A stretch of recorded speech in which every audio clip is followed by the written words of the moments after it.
and welcome back to another episode of the Recession Resistant Real Estate Radio. I'm your host, Brandon Cobb, and today I've got an amazing guest, Alex Escobar. He's a multifamily investor. He's a realtor.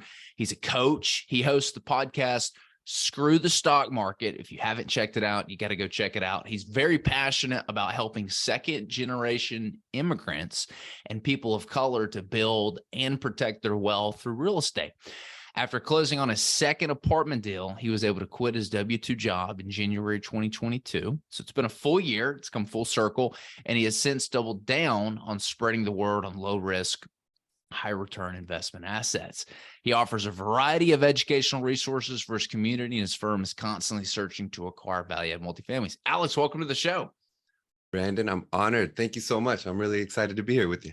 Dude, I'm excited to have you on. It's good to reconnect with you.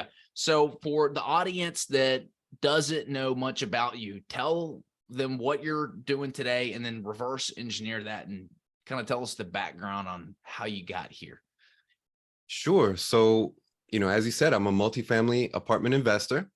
I'm relatively new to it. And so that's part of the thing I think I will be highlighting a lot is that I'm really trying to be an open book about kind of the good, the bad, and the ugly with this, because it's been a struggle. It's been an incredible challenge. It's been exciting. It's been all these great things.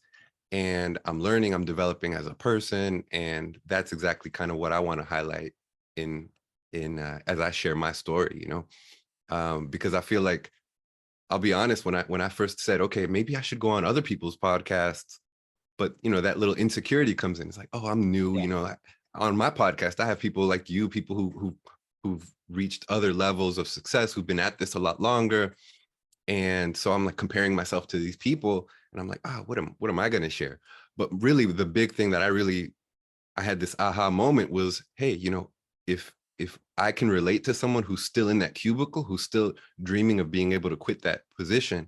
I was just in that cubicle, just very recently. And so, and I just have gone through a lot of these things that you might be going through or might soon go through after you quit the job.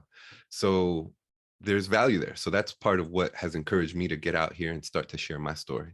Yeah, that's why I'm real excited to jump into your background and your story and, what you're doing today, because most people, I feel like when I listen to a story in a podcast that say, I've been doing this for 20 years, I started it 20 years ago and, you can do it too. And all I can think of it is like, that's a completely different economy. Even if you've been doing this 5 years, completely different economy than what it was 5 years ago, 10 years ago, 15 years ago, 20 years ago. And so what worked then, I almost can guarantee doesn't work now. And so, that's why I want to have you on, is because you're going through the battle right now. I know that, you'd mentioned you recently went back to, work in your W-2 job. So you're in the battle, you're in the middle of the struggle. So yeah. I want to get into that. Tell us, what was your background before you quit your job, and what made you quit your job? What was some of the challenges that you faced? It's kind of funny, the job that I had was my dream job it was previously the dream job that I had envisioned. It's exactly what I wanted to be doing. I was working at an international development agency for the government. I live in Washington, D.C., where the focus is on the United States sending aid to other countries. Mm-hmm. And it's beautiful, meaningful work. I was surrounded by awesome people. And I remember saying it pretty often that the thing that was most dangerous about that job was how tolerable it is. It was just, It's good. It was a pretty comfortable place to be. And I was connected to it. And I am still connected to that mission and the people that I was working with. But I looked around and I looked at the people who had been in my same position 20 years longer than me, 30 years longer than me. And I knew that I wanted more for myself in the long run, in the medium run, and even in the short run, right? Like I knew that there was more, and I've always had this entrepreneurial bug. And so pretty early on in my career, I knew that I would be leaving. I knew that wasn't going to be it for me. I just had to find a way out. So my first attempt, well, I'll go back even further. My first real introduction to real estate was back in the late 90s. My dad bought me the Carlton Sheets, no down payment, like little VHS tape on how to, do creative financing. But I was like 17. I wasn't really interested in that at the time. I was going to make it to the NBA. I don't know. I was 100% sure of that. So I was like, oh, maybe after I retire from the league, Dad.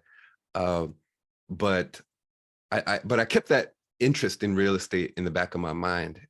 So my first real genuine step towards escaping my 9 to 5 was becoming a realtor. And so I went and I got my license and I started selling houses on the side. And I was able to pay off my student loans, which was, I think I owed maybe like 75,000 bucks. I probably still wouldn't have paid that off. I paid it off pretty quickly. I was able to, all of a sudden I didn't have debt. And so I started to see how the money was, wow, you get to keep your money. That was really awesome. That was a big change for me. And then I said, okay, what's next? How do I grow? And all along I wanted to become an investor. And I thought becoming a realtor would help me become an investor. Hmm. And it took me 7 years as a realtor to realize, oh, it's not really helping me to become an investor. It's a job. Um, but it was still a tool. And my first real move to become an investor was to buy a second home, move into that one and keep the first one as a rental property. And so now I'm in the game. Now I'm a landlord. Now, I had a little bit of passive income coming through. I could see my equity starting to increase and I wasn't having to work for that money. And then I just back to the drawing board. I got to save up for another few years before I'm able to buy that third house. And while I'm saving and, just trying to get to that point, I just focused on education. And that's where I came across multifamily apartment investing. And it was really encouraging. I read this book on it. I dove into the podcasts on it. And I discovered that a lot of the things that I was already doing as a realtor in terms of keeping a database of contacts and being seen as a real estate expert and talking to people all the time about real estate, I was already doing a lot of that stuff. And it was just a very subtle shift in conversation to be able to say, hey, do you want to buy and sell a house? Do you want to invest in real estate, but maybe you don't have the time or the energy or the knowledge to be able to find these types of deals? And before long, I was able to get a good number of soft commitments. I was surprised at how easy it was going to be. I said, oh, wow, okay, now, I talked to all these people. I got $700,000 worth of soft commitments. I can go shopping now. And so I did. I had these soft commitments lined up and I started shopping for apartment deals and negotiating and analyzing and shopping and it took me 2 years to eventually get to a point where no, it wasn't even that. After maybe like a year and a half, one of the things I'll say is I did find a mentor through a podcast like this one, where someone said, they looked into the camera and they said, hey, if there's anything I can do to help you reach your goals, pick up the phone and call me. I'm on this podcast to help you, to be a resource for you and do it.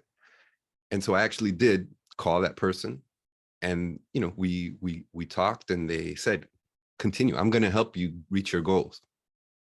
And so after like a year of shopping and getting stuck and running into this wall over and over again, I called again and I said, hey, I'm not making any progress. What do I do? And pretty much one of the things he said was, you're doing all the right things. You're going in the right direction, but you're doing it all yourself. Add to the activities that you're doing, focus more on networking, because what's going to happen is you're going to find a team, you're going to find a partner, and that's going to get you over the hump. And so I did. I kept shopping, I kept analyzing, but I kept connecting and networking. And 9 months later, and it's a coincidence, but it happened to be a week before my daughter was born. I got the call from one of these people that I had networked with locally. We sat down face to face, and 9 months later, he said, Alex, let's do this. I got a great deal. I want you to help me raise capital for it. I want you to help me manage the asset. And that was it. I did a little bit of a background check. I did all this kind of due diligence on whether or not it was a good deal. And then I jumped into it while I was on paternity leave, kind of holding a bottle, having the baby, and then hitting the phones at the same time. And that was my first deal. And then it was a year later, we closed on the second deal. And at that point, for the second deal, now I had over $1 million of other people's money that I was managing. And I felt this huge responsibility. Simultaneously, my daughter now, she was with me, and she was, I felt this added urgency now it's funny, like there's this point in the book Rich Dad Poor Dad where he talks about, he's comparing and contrasting the different perspectives on the world. Hmm. And there's a part where he talks about some people will say, I have children, I have mouths to feed. That's the reason that I can't quit my job. And there's other people who will say, I have children, I have mouths to feed. That's the reason I must quit my job. Hmm. And I think for me, it was more on that second. It's like, I have to give her the example of being the guy who's going to follow her dreams, because that's what I want her to do. I want her to follow her dreams. I want her to live with that aggression and passion and drive instead of living in fear. And I think that's kind of one of the things that really changed for me. And so that's when I made that decision, kind of a culmination of a few different things. Added responsibility. Now I'm managing people's money, and I need the time and the bandwidth to really make sure that that's there. There was a few strategic moves leading up to it that we can get into too, but kind of the big why, I think, is more about my daughter, and kind of, do I want to be the guy who's afraid, or do I want to be the guy who goes for it? And I want her to be the person who goes for it. So I'm gonna be that example for her. So I want to unpack that. So you said a lot there. You had a lot go on this past year, It's and been prior big, to yeah. that, before quitting your job. So you did quit your job in January of 2022. So it's been a full year. I think one of the things that everybody who quits their job or doesn't quit their job struggled with or struggles with is, what is that deciding factor? Usually there's some kind of goal they said, I'm gonna, once I've got this much cash in the bank and saved up, or once I get my kids out of college, that's the point. That's when I'll give myself permission to do it. But you didn't do that. What was that mental hurdle that you had to overcome in order to make that decision, and how did you do it? Okay, so I mentioned the mentor, right? This mentor that I found, and really, like, I had a few calls with him, and it was kind of, I had some prepared questions on, strategy and negotiation tactics and stuff like that. And I said, okay, well, thank you for your time, sir. I will, I was ready to get off the phone after we had that quick conversation. And he stopped me. He said, no, Alex, let me ask you a few questions. And he dug deep into kind of what my motivation was. And then at the end of that call, he said, I'm going to help you reach your goals. And that's something that I had never had. I mean, you have these relationships with people who are where you want to be, and to have someone who's there tell me, I'm going to take you by the hand and guide you. Wow, that's huge. That increases your confidence. That was a huge thing for me. And then one of the things he did, he connected me with one of his mentors who has a community. And this is a community of entrepreneurs, not necessarily even real estate entrepreneurs, but just being in that group. There's that little chip on your shoulder that, hey, I'm a part of this group. I'm a peer here. And I knew I was a beginner there, but hey, I belong. And that rubs off on you, that kind of drive, that kind of, I'll sum it up in this quick. I told some of my colleagues from my previous job that I quit my job, that I had made the decision that I would be leaving. Mm-hmm. And some of them said, you're crazy. You have a government job, Alex. You should coast for the rest of your life. Like, you're set, right? Yeah. And then I told some of my peers from this networking group of entrepreneurs, and they didn't even act like it was a big deal. They said, about time. You should have done that a year ago. You should have done that 2 years ago. Yeah. It was not even a big event for them. And so just kind of being in that club was a big part of that for me. So it just made it like it was gonna happen sooner or later. And so the final straw, I think, was just honestly, like some cultural shifts that happened at work, where it was getting more and more uncomfortable. I was getting more and more frustrated with every day there. Mm-hmm. On the team that I was with. Again, great people, but it was just not a good fit for me. Mm-hmm. And so combining all these different factors, I had the carrot and the stick behind me, and the motivation and the support. Just everything was there, right? My wife was supportive. my I had money. I was able to sell that first property as part of the strategic. Once I made the decision, I said, okay, I'm going to quit. Let me sell this first property so I have some cash to kind of get me to this point where we can kind of survive while we Mhm. get things up and running. So I don't want to make it seem like it was a rash decision. We did really strategic things. I moved my insurance under my wife's employment. So like I'm still covered. I could go out and get hit by a car, no big deal. Yeah. And so I was deliberate about it, but just kind of everything was leading me there too. I really do believe in God. I do believe that God was kind of putting all these things in position for me too.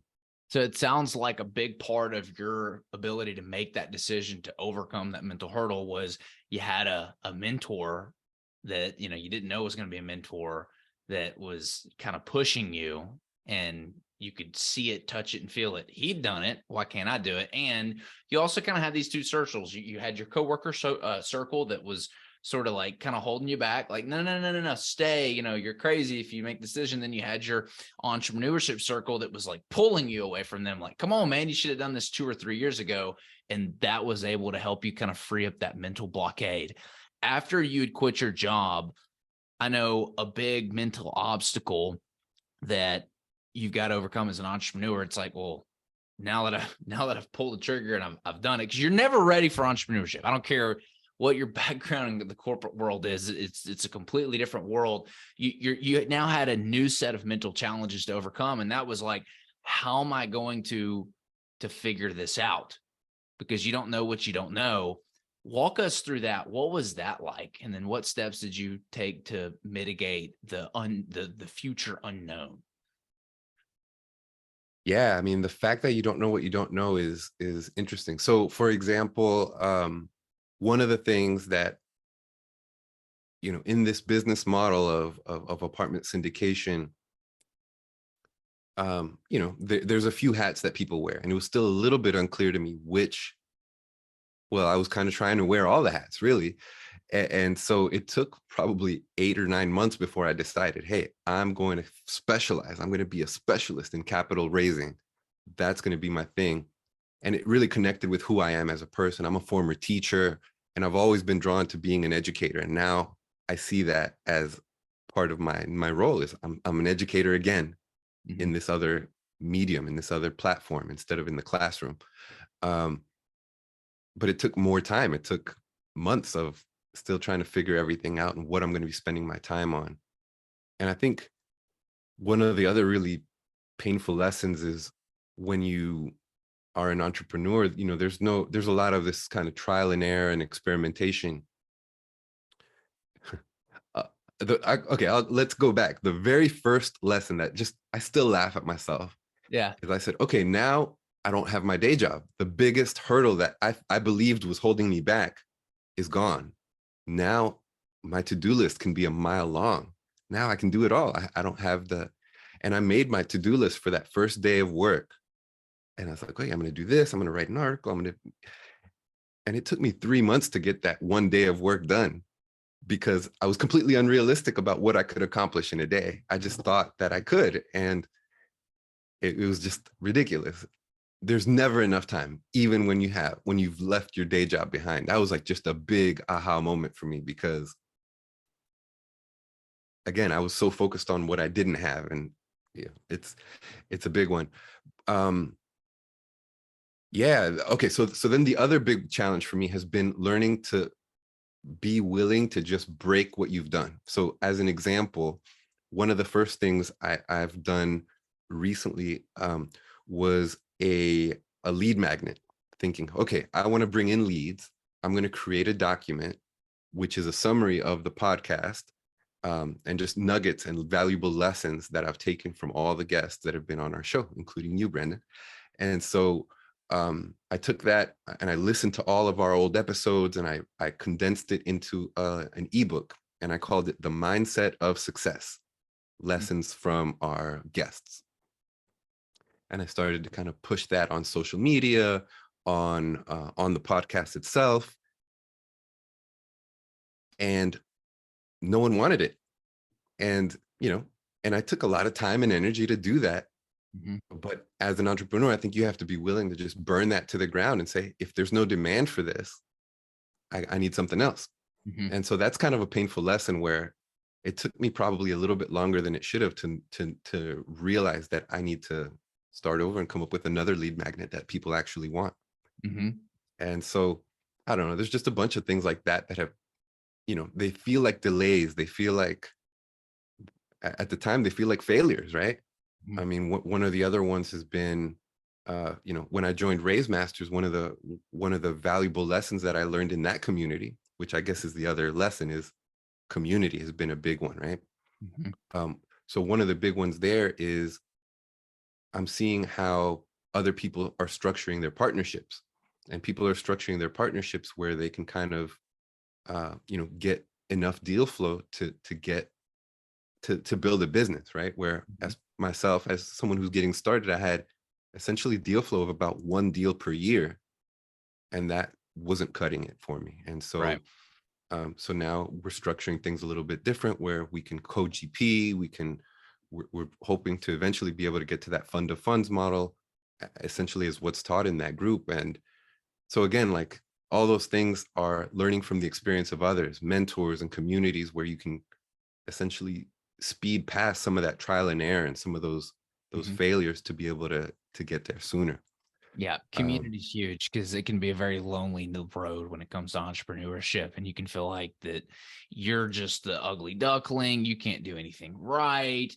There's something wrong with you. And I remember from my own experiences when things weren't going well. I'm like, it's got to be me. I've read all the books. I've paid for all the coaching. I've made all the mistakes. I'm like, why am I, where's all the, the 10, $20 million that I'm supposed to have made working my butt off for the first, 4 years straight. People drastically underestimate what it takes in entrepreneurship to get it done. I want to go back to, you said something where your to-do list could be a mile long. You had the one big obstacle off your plate that you thought was preventing you from doing it, which was your job. People really struggle to adapt to the new schedule that they now have to create when they switch from going to a W-2 to an entrepreneurship. What was that like? And how did you go about finding your schedule and getting your feet underneath you and getting into a battle rhythm? it's been tough because I feel like simultaneously, I'm working from home, and I think with family and things like that, I'm just so accessible that it's very easy to get interruptions Yeah. and things like that. And so that's been one of the first ones where there was some need to draw boundaries and say, yes, I'm here, but I'm not available. I really am working, and I need you, family, to see this. Hey, I am working and I'm not available for just any interruption. So that's one of them. But then I think at first I went to the opposite extreme and just worked like crazy, just worked at an unsustainable pace. And I'm okay with that. There is room and a place for sprints, right? Um, and I'll still do it from time to time when there's a need, but I do see this as a marathon, right? One of the really cool lessons I've internalized is the idea that to be able to identify which task and which project is a sprint and which one is a marathon. Mhm. And so the one I always share is when I got my realtor's license. When I got my realtor's license, I knew what the requirements were, and I could check them off in a sprint. Get the training, take the test. Now you're a realtor, right? Mhm. So I took a week of vacation from my day job. I took the training in a week. The following Monday, I took the test. Now I was a realtor. So that was a sprint. But there's other things. And I think a lot of the harder, most valuable things in life that we can accomplish tend to be more marathons. Things like, I mean, losing weight and getting fit. You can't just go to the gym and work out really hard one time. Yeah. Same thing with a lot of this stuff, right? You can't just try really hard for a day. It takes consistency, it takes persistence, it takes developing your own skills and things like that. And um, so I try to be conscious of which ones are the sprints and which ones are the marathons. Another example of a sprint for me was that lead magnet, right? I stayed up all night, maybe for 2 or 3 days in a row, just finishing up the lead magnet. And then now I got to burn it to the ground and start over. Okay, so I'll sprint again in another few weeks once we figure out what the new one will be. Um, but then there's marathons. And so um, I think for me, that's one of the big takeaways that I've had in terms of my rhythm and my pace. One of the others that's been a great blessing for me has been throughout the course of this year was learning about virtual assistants and how to kind of manage that relationship. So I got I've had virtual assistants throughout the year, but towards the end of the year, I got one that's really working out very well, and they're very proactively taking things off of my plate and really just taking ownership and responsibility over a lot of things that previously were just mucking me up. Mhm. And so that's one of the things I'm super thankful for. I'm bringing on partners. My co-host Aziz, who you met on the show, is kind of taking leadership over some things too. And so overall, we're building something together. And so that rhythm of meeting and holding each other accountable and setting goals, and then again checking in. Hey, did we meet what we said we would meet? Are things that are helping me a lot more now. As before, I felt like, okay, you just go off in a direction because it's so amorphous, it's so open-ended, this entrepreneurial journey. And so it takes a real conscious effort to focus and to say no to a lot of other things that you could be doing. Mhm. And so I think if I have one takeaway for myself this past year, it's say no more often and Yeah. really limit what you do, because I know I was spread incredibly thin in 2022. Be And very so sensitive to those activities you're doing that are $10 per hour activities that you can need to outsource, and make sure you're focused on the $1,000 and $10,000 per hour activities. It sounds like you took steps towards that and you realized that, and you recruited some equity help to go out and do some of the bigger things, and you got a partner. I love all this. I want to go now. Now you've got to this point where you quit your job, you dealt with the obstacles, you've got a battle rhythm down, you've got a schedule, you made adjustments. Now you're to the point where you made this decision to go back into your W-2 job, because it's tough, right? It's yeah, tough. Many people don't get it right the first time around. Entrepreneurship, most people don't do it because they're sitting at the edge of a city. They're trying to get to the other side, and they wait for all the lights to turn green at the same time. And it never happens. And they just sit there at that one spot waiting for all the lights to turn green. It never happens. And so they just sit there instead of just going and hitting all the red lights and making the wrong turns and getting stuck in traffic to get to the other side. So, you've hit a red light at this point on your journey to go back. What ultimately made you, go back to your W-2 job? And then what's your game plan after that? sure. So it happened pretty quickly. I'd say I got the first contact where they reached out to me as soon as they heard that I was leaving. And essentially, it was a different team that I had been supporting previously, where I had great relationships and a great, a great culture that I really fit in with a lot better there.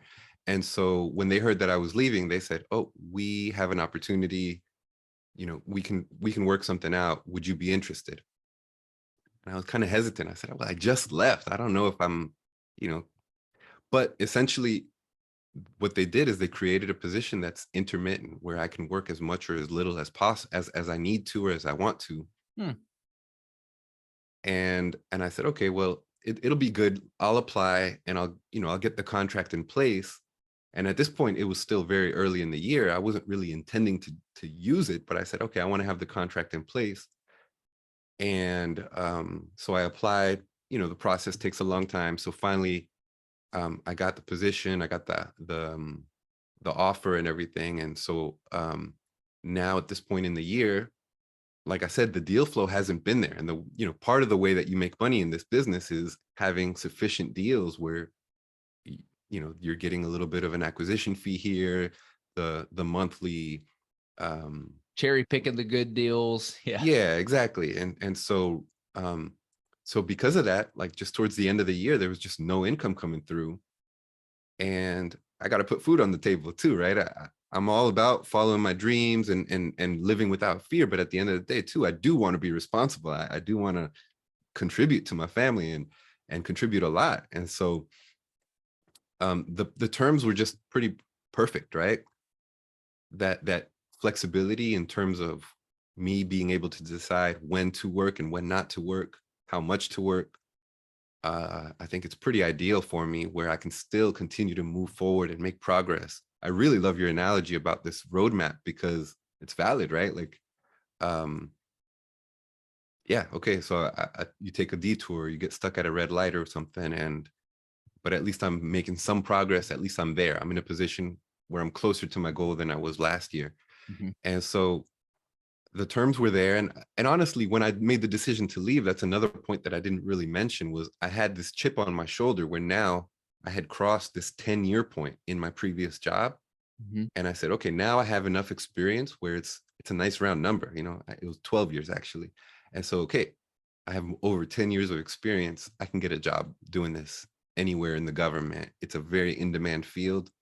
And so I knew that, okay, I'm gonna take this leap off this cliff, but I don't know. I'm not good at Worst case analogies. scenario, you Yeah, had I got a something to fall bungee back cord or on. something. Yeah, Yeah, exactly. I remember that too. I gave myself a 6-month ultimatum and I said, well, Brandon, if you don't make any money in 6 months, just go get another medical device sales job. Right. No, there's demand for that. I go, okay, all right. I can get down with that. So Exactly. it's a huge thing to fall back on, mentally when you've got that in your back pocket, because once you're okay with the worst case scenario, sky's the limit. You can now go take Exactly. those risks that you want to. So what are the future plans hold? What are you working towards now? So my goal for this year is to not have that one deal a year deal flow, right? So right Okay. now I'm choosing among 3 different deals and we're going to go live with one of them, in the next few weeks. And to continue to connect with more operators who are, who have that sufficient deal flow, have that great track record. From a selfish perspective, as someone who's relatively new at this, having an experienced, solid operator just, crosses off one of the biggest objections that I face all the time. It's like, how long have you been doing this, Alex? Well, now our team is going to have sufficient experience to kind of cover that one objection pretty easily.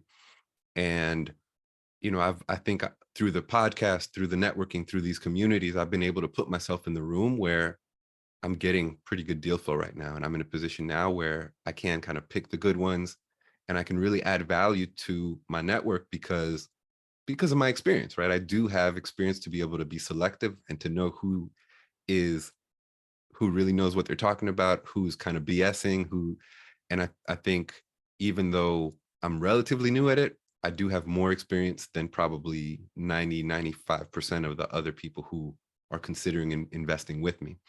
And so, um, I think that's the big thing for me as an apartment investor.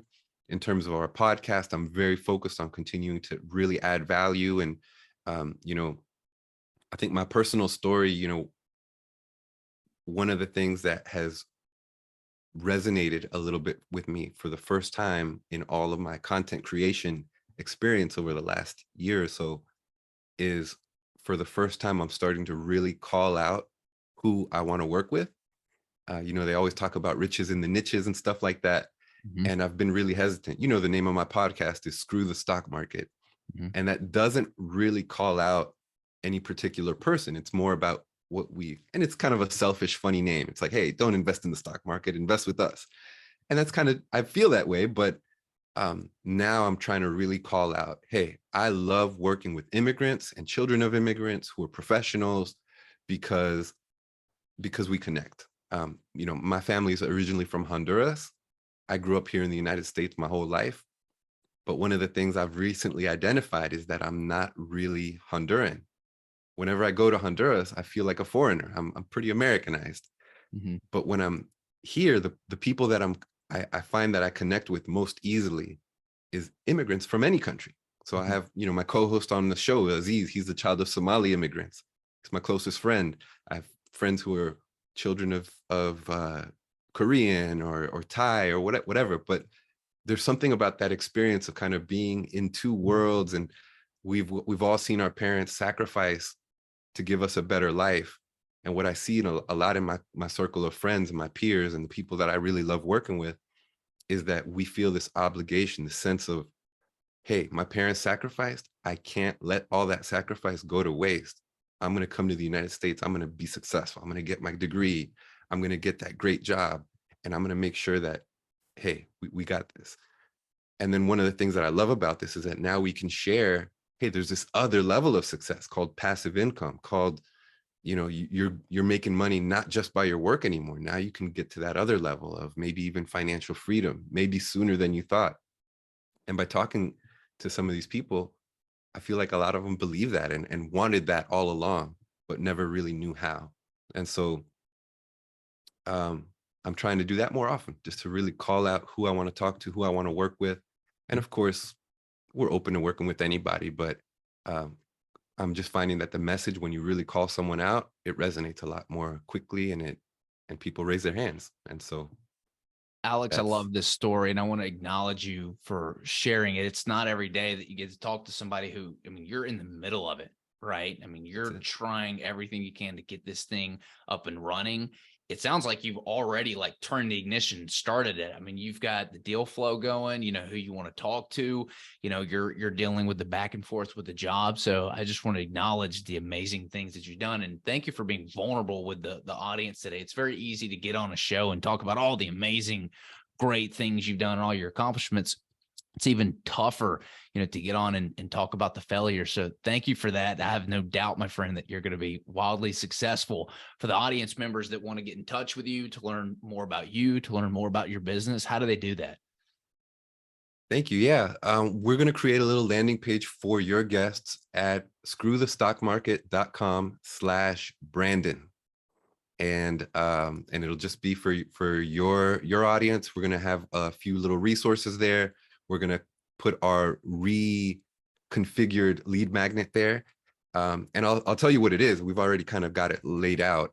It's a lead magnet that's going to be focused on solving a problem that we see a lot of the people that we talk to, they're dealing with, and they're struggling with it. And the lead magnet there is going to be, it's a resource that's focused on helping you overcome analysis paralysis as a passive investor.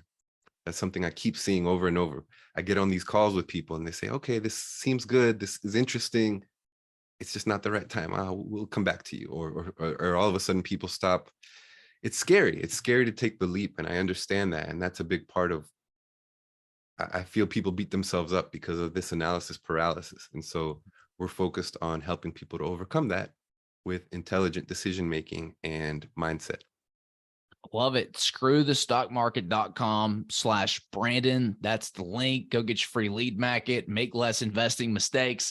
Till next time, guys. Alex, I appreciate you having you on the show. Thank you. Thank you so much. Bless you. See ya.